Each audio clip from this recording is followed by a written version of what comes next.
Welcome, welcome, welcome to this latest broadcast from the IEA London YouTube channel with me, Mark Littlewood, the Director General of the Institute of Economic Affairs. And we've got a treat for you on this broadcast because we're going to be working through exactly what people on the other side of the pond are making about unfolding events in the moment and what this might mean for our most important ally when it comes to the midterm elections and indeed a presidential election, which isn't too far away. What should free marketeers make of what's happening? Well, to pick through all of the bones of this is my very good friend, Patrick Basham, the director of the Democracy Institute, a best-selling author, media pundit, pollster, lecturer, consultant. He focuses on political and cultural trends, economic regulation, cryptocurrency, and public health issues. Not a jack of all trades, a master of all trades. Patrick, it's great to have you with us. Thanks for joining me. With you, Mark. Thank you for the overly generous introduction, but it's appreciated nonetheless. Now, I'm fascinated by the polling that you've just been conducted. You've done interviews with 1,500 likely American voters across the political spectrum. I think of your sample, about 36% were Democrat registered voters, 34% Republican, and 30% independent. Patrick, I want you to talk through what you found. I'm fascinated by this, but I'm always going to be looking for the ideas behind it, the policy behind it, what can free marketeers in particular learn from what's happening. So pick out the key headline findings from your poll, and we'll link to the poll, of course, in the show notes below. The headline is that Biden is doing very badly in terms of public opinion, as are his Democrats. And those two things are overlapping. So at the moment, it looks very bad for the Democrats in terms of November's midterm elections. Part of that is Biden, part of that is the Democrats themselves, what they haven't done in the last 15 months, leading Congress.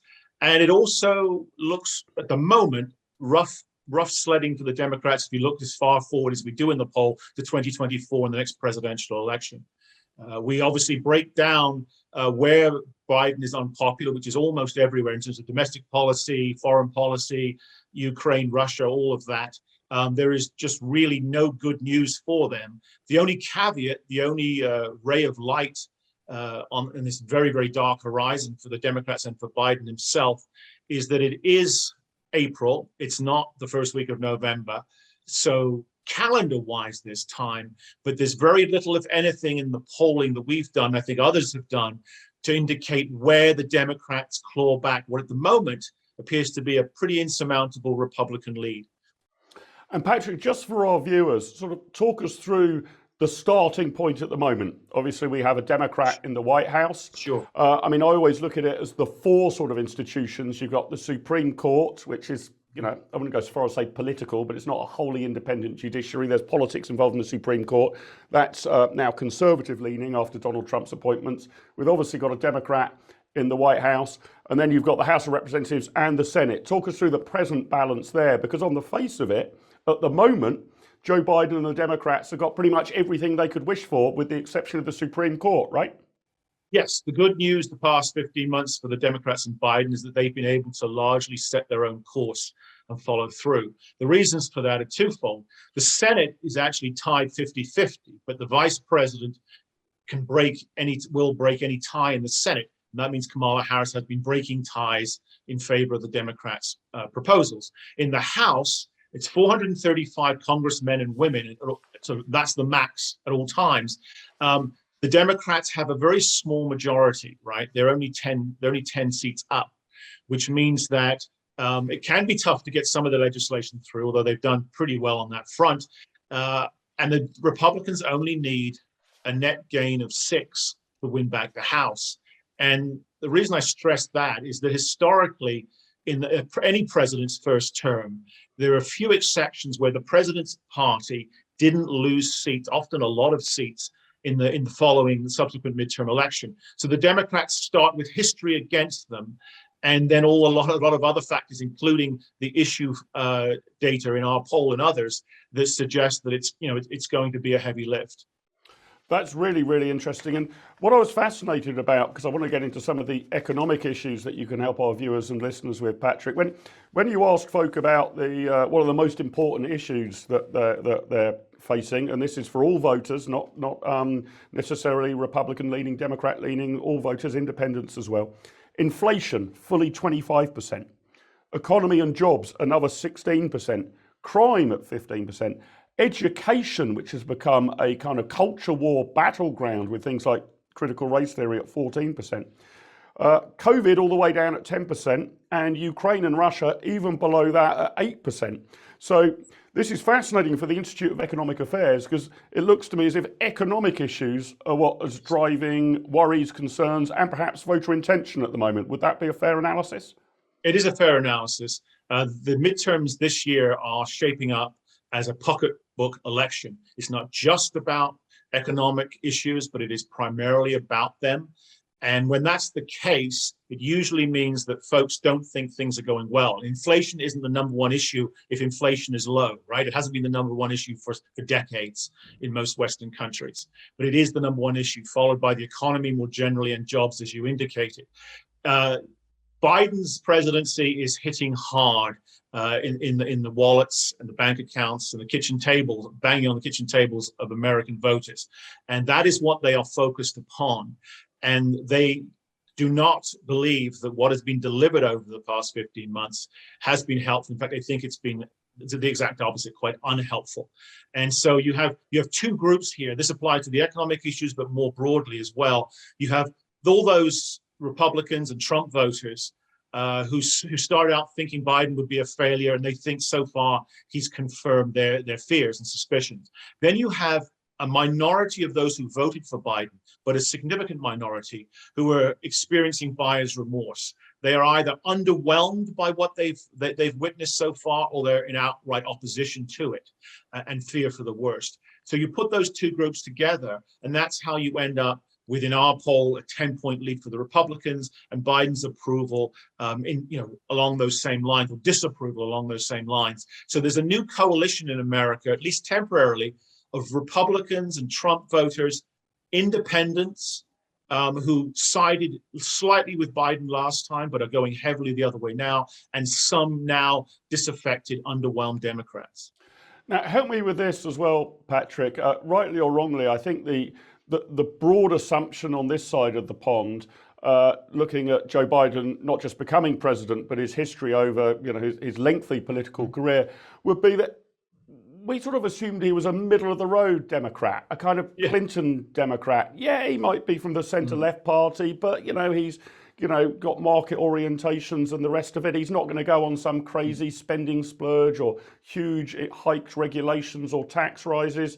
But Biden in action actually has been way further to the left than that historical analysis would have led one to believe. Am I right? That he's actually been shifted several degrees in a statist direction rather than towards the center ground. No question about that. I mean, there's a couple of reasons for that. One is Biden's history as a politician, principally as a senator, back to the early 1970s. Joe Biden has always been a machine politician, a party guy. He's never been an ideas guy, right? So, and as an ambitious young senator, he decided then, and continued throughout his career, to really identify where the party was moving, or where it was, and then where it might be moving at any given time, and try to be, if not front and center, but certainly part of that group. So that's why you get all these quotes from the 70s where he sounds like a Southern conservative Democrat, because there were a lot of Southern conservative Democrats at that time, and that's where the party was, even though it was shifting away from that. You get to the 90s, or by the next decade ago, when Obama chose him as vice president, and his senatorial record wasn't the most liberal, but it was pretty darn liberal by American standards. Then you get to the 2020 campaign. He wants to be president, as he has done all his career, but he's not really particularly sure why in terms of a policy program. They campaign without really any platform except "we'll fix COVID" and "we're not Trump." But what's happening the whole time is the left of the party is becoming not only more numerous in terms of the activists and the donors and the congressmen and women themselves, but that's where the intellectual juice and firepower is, right? So there's this left wing, the most left wing program that I'm saying would have been proposed to the American people because it wasn't really out there, that's sitting on the shelf.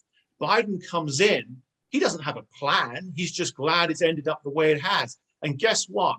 All the powers that be in his party congressionally and his White House advisors say, well, look, we've got this fantastic new platform that we can just start implementing. Now we control Congress. You can sign all this legislation and it's going to be fantastic. And so that's how you get Biden is endorsing, rubber stamping a program that he hasn't been a part of developing. He just doesn't really care enough either way. It could have been a more moderate program and he'd have been fine with that too. But and tell me what the features of the plan are then. So we're using in general terms Sure. that perhaps Joe Biden's always been looking for the centre of gravity within his own party, yeah. And if that's moved to the left, he's moved to the left with it. That's often what cunning tactical politicians do. Mm-hmm. But what's the nature of this? Again, give our viewers on both sides of the pond and indeed all over the world. What is it? Massive government spending, money printing, tax hikes on the rich, heavy regulation. What's the content? It's big government on steroids. There's sort of two parts to it. The first part, early last year, really inherited and ran away with what had happened in 2020 in America, as in most Western countries, where one of the responses to COVID, because the economy was shut down, the government just started printing and spending money like crazy, right? And so the Biden approach was to maintain that, in fact, increase that. They maintained the country was in as bad a shape as it had been, because after all, it had all been under Trump, and they could rescue the country, get the economy back the old-fashioned way of printing money and giving it to people, giving it to businesses, investing, all that sort of stuff. What they've added to that which is really the true program, is a massive quote-unquote infrastructure plan. I mean, there's no question, and Trump argued this throughout his presidency, even as a candidate back in 2016, that American infrastructure is not exactly first world in many cases. So then there's the argument, obviously, is it privately funded? Is it publicly funded? Is it a hybrid? All of that. That was never resolved under Trump. And of course, the Biden Democrats come along and they answer that question very easily. We need to spend as much money as we possibly can. And it doesn't actually have to be on physical infrastructure. So the infrastructure program that's now being implemented at the cost of trillions, only about 10% of it is on what the average person would think of as infrastructure, roads and bridges and all of that. It's economic infrastructure, as it's described, which means any program the government chooses to fund. And then what they've done more recently is they've pushed, and to some extent been able to get through, a program that's just really, really old-fashioned tax and spending, okay? So they've dressed it up so there's a huge amount of money that's allegedly to combat climate change, that sort of Green New Deal. There's a lot of that stuff in it, but it's good old-fashioned, let's throw money at everything. If it doesn't move, we throw more money at it. We're going to tax like crazy because we've got to somehow recoup some of this. So, of course, it's all taxing, well, officially it's all taxing the wealthy because you can't find enough money there. So they're now realizing and starting to admit they have to pretty much tax everybody. So you've got, debt through the roof. You've got higher and higher deficits. And what they brought back immediately, because a lot of this stuff is done through executive order of the president, is they brought back the regulatory state that Clinton and then Obama especially had really ramped up. But to Trump's eternal credit, one of his key successes was he was able to halt the growth of the regulatory state, and in a number of areas, to be fair, actually bring it back to a more sane, common sense, cost-benefit approach. That's all out the window. We are regulating anything we possibly can because, like liberals in the American context, or lefties anywhere, they know they need business to do well enough to fund, to employ people and to fund the projects they want funded. But business is fundamentally, to them, the default position is business is kind of iffy. It's just not really on side, is it? They don't have, the values are wrong, and we just really wish it didn't have to be this way. So we're going to make sure we control them as much as we can. So that's happening. And all of these things put together, now exacerbated, some of us would argue because of the unintended consequences of all the sanctions on Russia and all of that, you have inflation, you have spiking petrol prices, gas prices, and all of this is hitting home to the average American. This is really, really interesting. And Patrick, I want to come on to foreign policy and the dominant personality of Donald Trump in a moment as well. But help us, Patrick, with your experience in polling, because I've gone through all of the fascinating figures that you present here. Which one should one be looking at if you were trying to project a year or two into the future? I've often heard British pollsters saying, don't worry so much about the snapshot on party voting intention today. Look at the approval ratings of the leaders, for example. Approval ratings for American presidents, by the way, tend to be better than approval ratings for British prime ministers, right? It's very common for British prime ministers to be in the negative. I think less common over there. But the fascinating finding in your poll, Patrick, about America's direction. Is America on the right track or the wrong track? 28% say the right track, 70% say the wrong track. Is that the sort of underlying metric that we should be looking at to try and judge where America might go over the course of not just for this November, but looking ahead to who the next president of the United States might be? Or is it President Biden's approval rating? Or is it the likely outcome in the congressional races this November? What should we be looking at if we want a longer term vision of where American politics is going? Well, as you suggest, Mark, the horse race, the congressional horse race is interesting, important, but it isn't necessarily the best predictor. But presidential approval ratings are quite good predictors of presidential outcomes, or at least the vote share for the president himself. And I would take that to give more weight to that than the congressional horse race.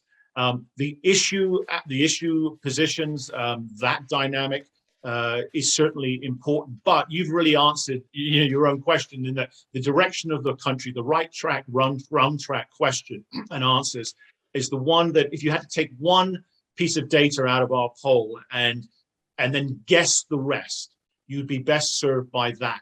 Because when you have 70% of the country saying that the country is on the wrong track, this far into a presidency, it means that overwhelmingly people are not impressed, right? And the risk of repeating myself, it means that not only did everyone who voted against Biden or voted for Trump, do they have that view, but you're talking about, 40% of those who voted for Biden think the country's on the wrong track, right? Now, those folks thought the country was on the wrong track before, but they thought their opinion would change by now, but it hasn't.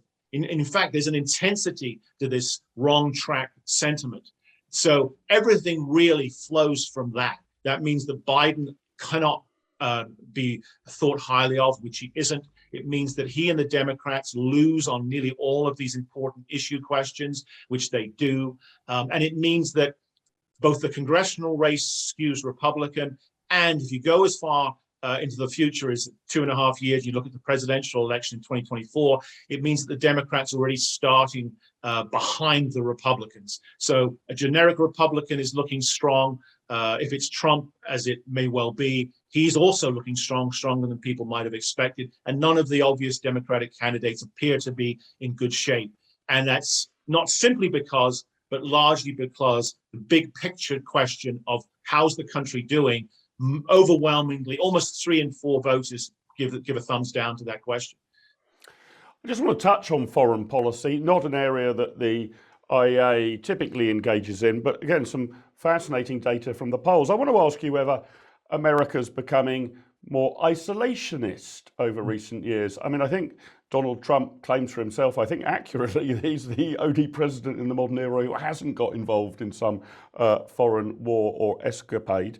The Ukraine and the Russia scenario comes very low on what Americans are worried about. I think I was saying it's 8% consider that to be the most topical issue. But obviously the headline grabber is asking people which would be the better scenario for America. Would it be that Vladimir Putin loses power in Russia, or would it be that Joe Biden loses power in the USA? And by a pretty hefty margin of 9%, 52 to 43, Americans saying they care more about Biden losing power in America than Putin losing power in Russia. I think that will come as a pretty huge surprise to people outside of the United States of America. Is the USA, I don't mean this in a pejorative fashion, becoming a bit more inward looking, less interested in what's happening beyond its borders, more interested in it being the land of the free, the home of the brave, and a place where you can live the American dream, whatever's happening in every other corner of the globe?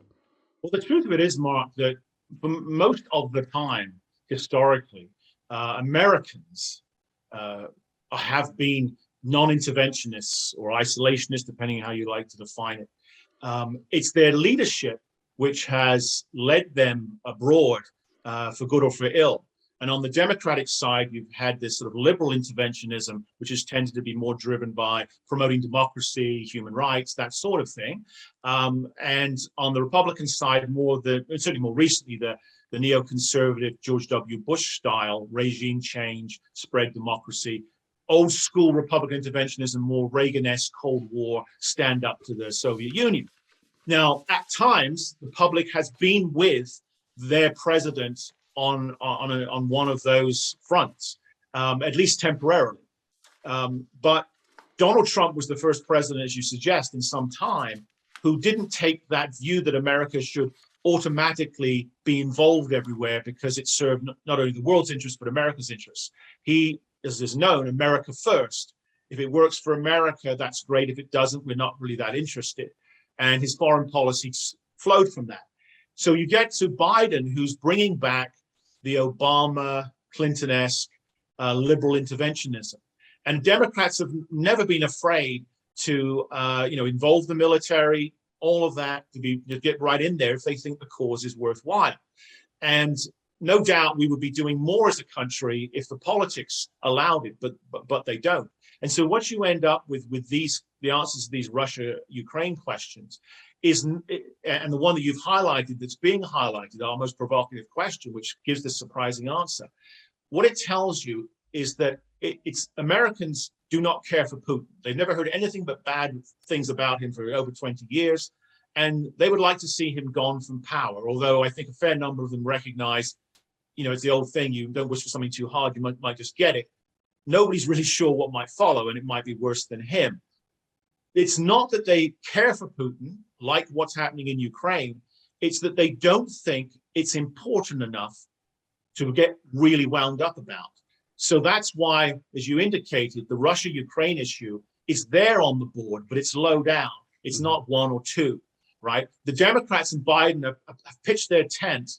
They think their political recovery, their electoral recovery comes from their strong position on Ukraine and opposing Putin. They're going to make the campaign all about opposition to Putin, which may individually persuade Americans that they're correct on that policy, although that's somewhat in doubt at the moment. But what it's not going to do is make them think more highly of Biden or the Democrats, because as we've already discussed, the issues that are important are the pocketbook issues. And in addition to that, the skyrocketing crime over the last couple of years, particularly in most major cities, and the educational issue. And where education, I think, is worth mentioning, is that it's the first time in a long time that Republicans have a lead on that issue. Because as in most Western countries, healthcare, education, environment, those are things that always skew to the more left-wing party. But as you touched on, I think, in your introduction, Mark, it's the fact that this education is less now about should we have charter schools, should we have privately funded this, that, and the other. It's now very much the discussion, the public debate is about the culture wars and the wokeism, the critical race theory, the transgenderism education, all of this stuff, which has awakened a lot of ordinary folks, parents, most obviously, to what has been going on and what is and may be going on in their kids' schools. And that is doing one very interesting thing the Democrats didn't count on, and that is moving, at least temporarily, for these midterm elections, a good number of those white, well-educated, middle-class suburban women who'd always voted Republican until Trump, but couldn't bear Trump, voted for Biden. They would love to vote Republican again if it wasn't Trump as the candidate. But in the midterms, they don't have to worry about Trump.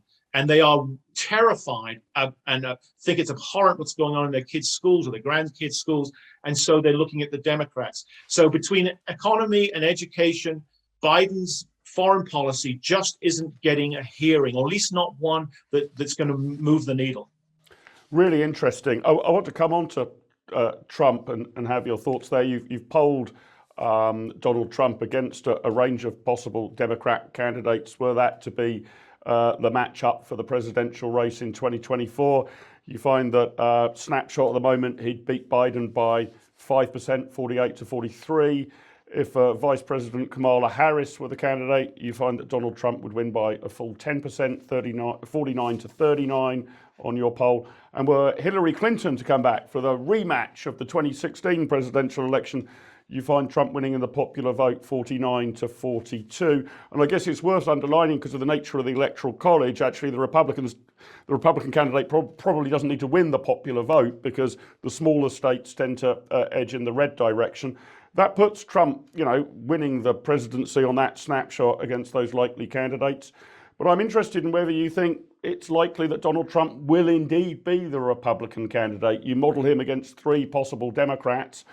Is Donald Trump going to come back? Is he going to be the first man since Grover Cleveland to serve as president, but in two non-consecutive terms? Is that a done deal? And we're now just actually asking the strange question, who the Democrat candidate will be, because usually an incumbent president after the first term, that, and there's a huge open race on the other side of the ledger. Yeah, it does seem counterintuitive, doesn't it? But that's where we are today. I mean, as of right now, Trump wants to run again, plans to run again, although it depends who you ask to what extent his plans are in motion. So the reason we ask about Trump is because it appears, there's no evidence that he's not running. If he runs, there's also no either anecdotal or empirical evidence that he won't win the nomination. Obviously, something can happen in the next couple of years. But as of right now, the nomination is his, if it's his for the taking. So we go with him. You could go with, Governor Ron DeSantis of Florida, who wants to be president, but has said emphatically that he won't run if Trump is running, won't run for the nomination. And there are other, obviously, potential folks who will definitely run if Trump isn't running. But at the moment, I think that's a sort of a waste of time until we know Trump's decision.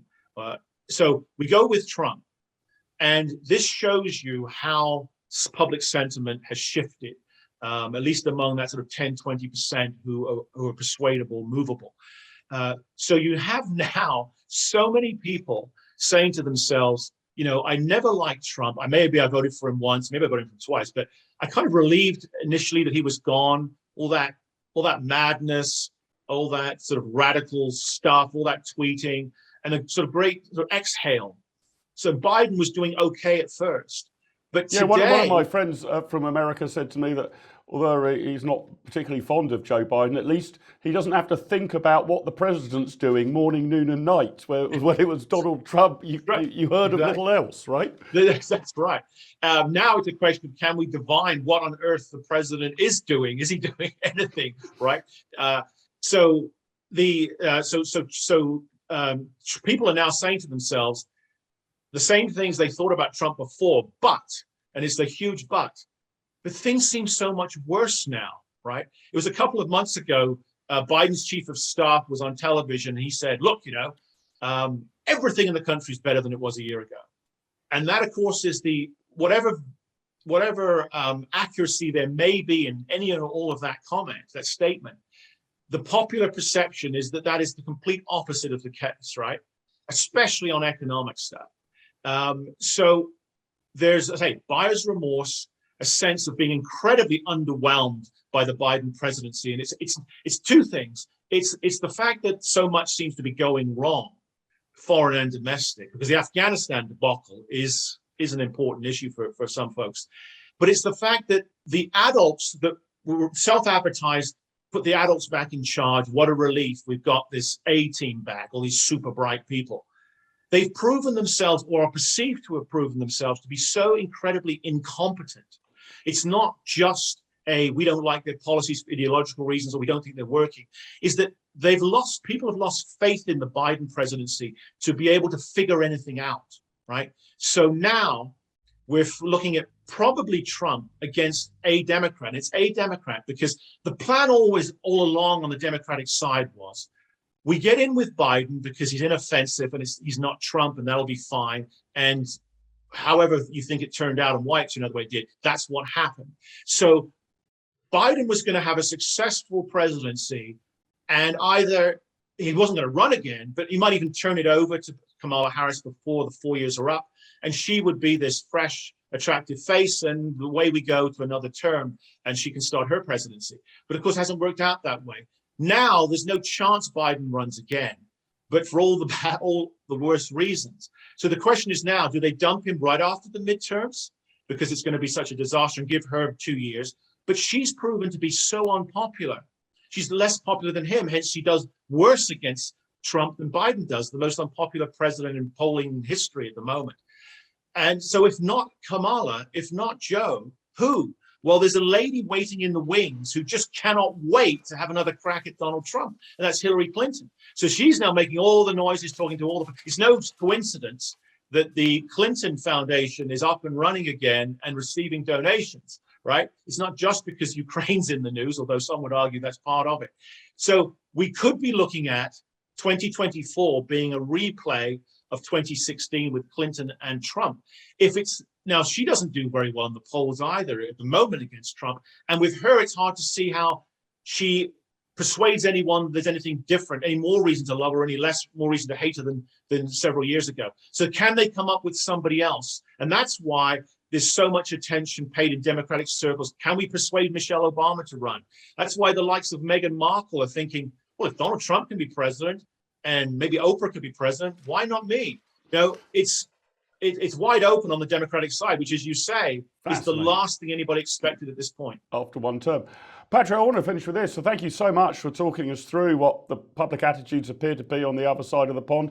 Obviously, any institute interested in public policy or economics needs to keep an eye on what people's attitudes are, how they're reacting to different policies. We're not involved in the elections game as a think tank, but we're involved in the public policy game. What should free marketeers, using liberal in the English sense of classical liberal rather than the American sense, be hoping for? If you want America to move in the most market direction possible, in the least state intervention direction possible, if you want people to control more of their own money, have a slightly lighter regulatory state, what should we be willing for, even though the IEA obviously takes no view in any particular race, but which side of the ledger should we be looking at? Well, right now, there's good news and bad or uncertain news for free market folks looking either within the country or from externally. The good news is that the statist big government plan, as unfolded so far, is failing in spectacular fashion. And people are feeling that and realizing that and starting to process that. So the support for doing more of the same is falling away quite quickly. So that's really good news. And of course, it's a Democratic plan with very little Republican support, if any. So they are self-identified as those folks who have failed or are failing miserably. So that's good news in the sense you can say, well, let's forget about them. And the public is potentially receptive to a different approach. The bad news or the uncertain news is they haven't received that yet, right? The Republicans in electoral political terms have been smart. They just stayed out of their own way, which they don't always do, right? They're renowned for snatching defeat from the jaws of victory. I mean, it's just the way they sadly operate from their perspective. They may just carry on this way, and if they take Congress, as they probably will, who knows what they'll do? Just a little bit more moderate from what the Democrats have been doing, or will they actually attempt to show a different side and do the more limited government, let people run their own lives thing, which I think there's a huge market for, but we just don't know what they will do. So the best one can hope for, I think, is that the Republicans are successful in the midterms, but that they learn the right lesson, that it wasn't just bad messaging on the Democratic side. It wasn't just our turn. There actually was a fundamental problem with the Democratic prescriptions, not because they were put forward by Democrats, but because they were left-wing prescriptions that you can just be guaranteed fail wherever they're tried and applied. So will the Republicans learn the correct lessons of the midterms? To be decided. And of course, immediately after the morning after the midterms, the next presidential election will start. And on the Republican side, if it's Trump, you're going to immediately hear about some things that are attractive to free market people, but also you're going to hear some things that sound a bit more big government, right? It's going to be a populist mix synthesis. But if there are other candidates, whether they're against Trump or instead of Trump, they might learn the lessons. They might be a little more overtly, explicitly free market.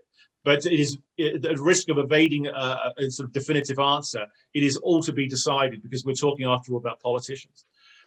Patrick, thanks so much for joining us to talk through your fascinating polling results. As I said, we'll link to those in the show notes below, so you can see all of the coverage it's received. Fascinating to hear from you, Patrick. Thanks so much. Always a great interest to have you on the IEA London YouTube channel, navigating our way through what you say is a very uncertain thing. And you say we've got to keep our eyes on all of this. We'll have you back close to November to see what you think the point is then, and then again and again and again through this protracted process of caucuses and primaries. Never stops, the election process. No, in the United States of America. It's like the football season; it never ends, right? You'd almost think it was a cottage industry and people making money off it, wouldn't you? The way it never ends. Well, there you go. There's always incentive. That would be cynical of me, wouldn't it? But Well, Mark, thanks for the conversation, Mark. Great pleasure. I hope provided some information that's worthwhile to your audience, and look forward to our next chat. Patrick, it's been great to have you with us. Thanks so much. I hope you've enjoyed watching this broadcast. Please make sure, if you're not yet, that you are subscribed to the IEA London YouTube channel. Hit the subscribe button and the notification bell. If you've got a few pennies spare and you're willing to become an IEA online patron, you'll find details of that in the show notes below. Look forward to seeing you again soon. Stay safe, stay free. Over and out.